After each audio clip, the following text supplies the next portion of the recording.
G'day, it's Ken from Breathe Better Salt Rooms. Today I'm going to talk about salt therapy and emphysema. Now, emphysema is the widespread destruction of air sacs in the airways and leading to significantly reduced lung capacity.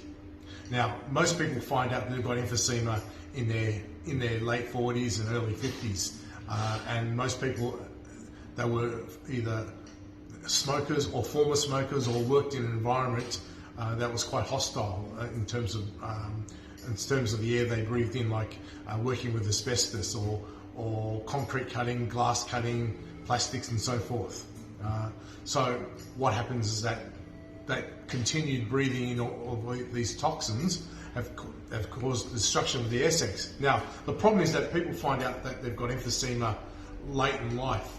Is usually a result of they've gone down, taken the dog for a walk, did some gardening, or walked to local shops, and they find they're completely out of breath, and they can't work out what's going on.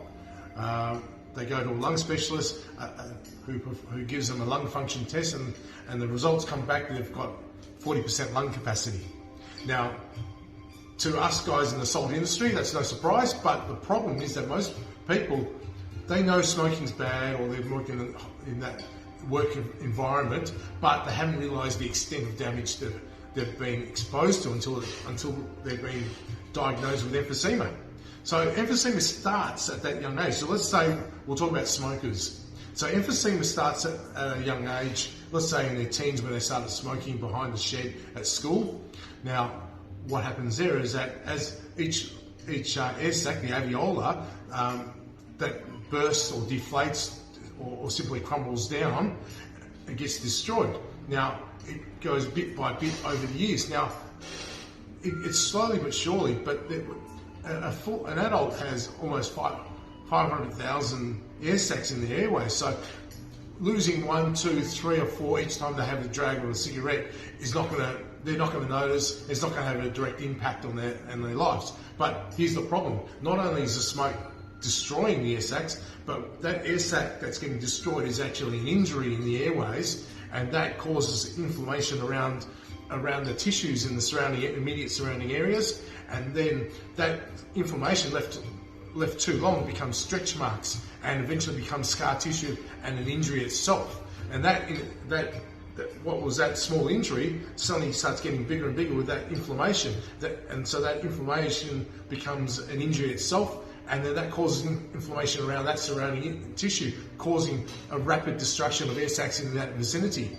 And that continues on for many, many years to a point where they reach their mid-40s, where they usually get diagnosed with emphysema as a result of, as I said before, they're feeling a bit puffed out from something they normally do for many, many years. Now, that's slowly but surely simply because their lung capacity, they haven't required, on day-to-day activity, they haven't required the 100% of their lung capacity. They've only probably required only about 45% of their lung capacity to get on with their day-to-day lives. And so whilst their percentages, their lung capacity is dropping from 100% down to 95, 90, down to 80, down to 70%. They're not really noticing any change because a lot of them aren't involved. They're in those work environments, or they're smokers. They're not involved in competitive sports where they're going to use 100% of their lung capacity and then they notice any changes. So by the time they reach the 40s, all of a sudden they can't breathe properly. So what salt therapy does is, as I mentioned before, the inflammation that keeps building on itself, salt therapy can actually help greatly with emphysema. Now, whilst salt therapy can't reverse the damage that's already done, it can actually slow down the advancement of that inflammation. So that inflammation, salt therapy will draw all that out, all the minute salt particles, which measure 2.2 to 0.5 micron in size as it goes down the airways. It'll draw out that inflammation, they'll cough out more phlegm, and it just simply opens up their airways. So that 40% lung capacity diagnosis, more often than not, after doing a period of salt therapy, you'll find that percentage will increase, whether it be 45% to 50% lung capacity, simply because a lot of that space that's taken up to reduce that lung capacity is inflammation. So salt therapy is great. Now, How long will it take? So someone who's got emphysema and they're in their 40s, 50s, or even 60s, it's going to take them at least 3 to 4 sessions a week.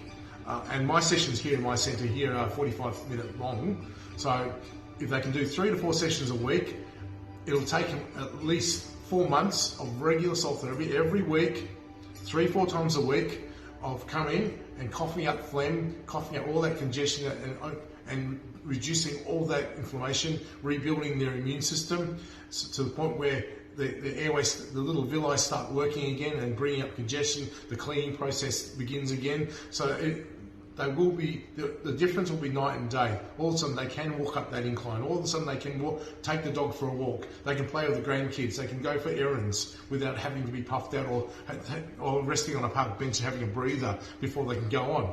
So look, the end game is obviously a lot of our clients aren't that interested in numbers and percentages.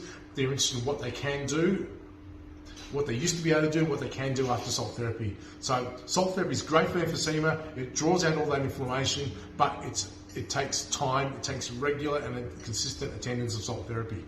All right. Hope that helped. I'll see you next time. Bye.